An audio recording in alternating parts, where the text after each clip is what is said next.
Okay, so right now I'm editing a video where I'm going to recreate the Parasite movie look, or I'm trying to.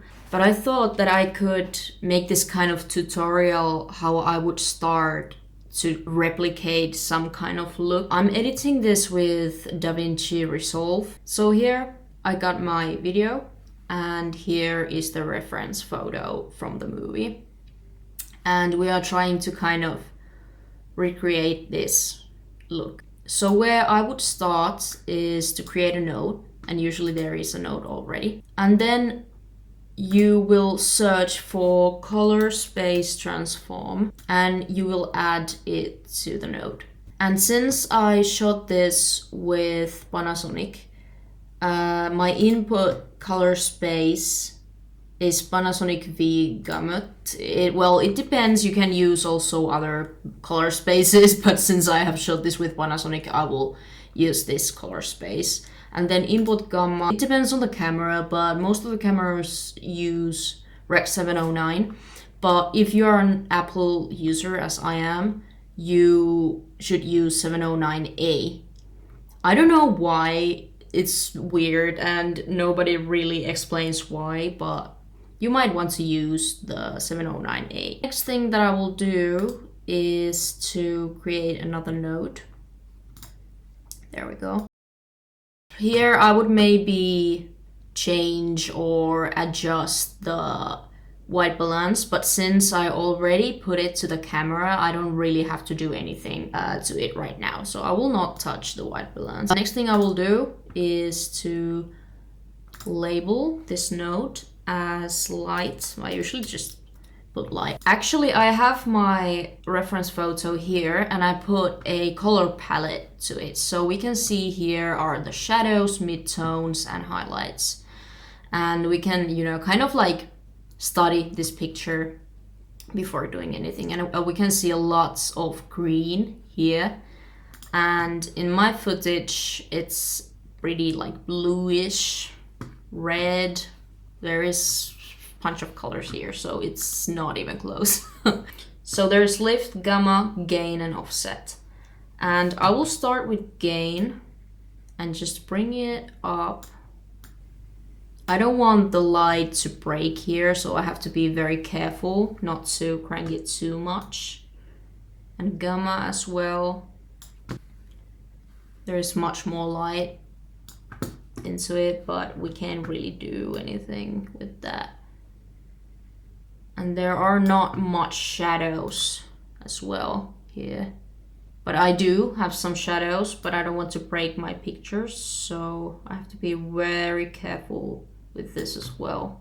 And you can always come back to this, and as you might know, the nodes work from the left to the right, so if I do something here, it will affect the next ones.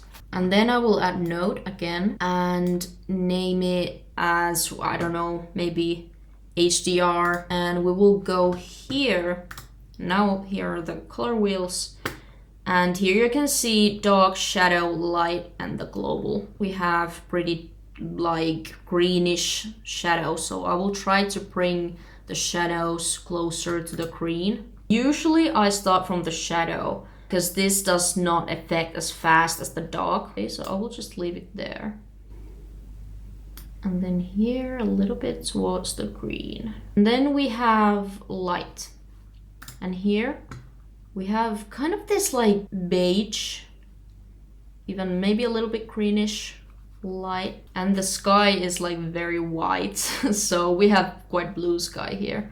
So this might have been pretty cloudy day, we don't know. But I would crank this maybe to the yellows, to the green, I don't know. And then let's try to add some exposure and take it away. What does it do to the picture? I would take the exposure a bit down. It makes this picture much more soft. And we want to take down the saturation. And let's name it again. Saturation. Then we go here to the saturation and we take it down quite a bit actually. Maybe there around 37. There is not much saturation here either, or like there is maybe in these green parts. And actually that's one thing that I want to show you. This is so handy. So let's add a node. I will not label it yet. And let's go here, color warper. And here's the hue and saturation. So you want to go here and take qualifier. But if I click the most gray color that I can find, okay, it's there. So we can actually change the color a bit. I can show you. If I crank it here, it turns pretty green. Like everything that I just picked with the qualifier will turn green, right? And I don't want this to be so red. I want to crank it towards green, just a little by little, maybe about there. Let's try to add some luma to it. Let's see what happens. Now you can see what happens here because it will start to make noise here. So we don't want to crank it too much. And then we could take qualifier around here. Let's see if we take some color away. So we pull towards the centrum. It actually looks pretty much better. I don't know why. Since you can see here, the road is more towards blue, I would say. Well, then we will just go to the centrum and just try to pick it towards the blue. I don't think that looks bad. It's not even close, but it looks okay. Of course, this kind of like replicating something would take so much more time, but I'm just showing very quickly how you can affect your picture. I would go back to the light and try to just play with these wheels. So as you can see from the scopes, these are like pretty high and we are still quite low, but I'll try to just bring the lift up.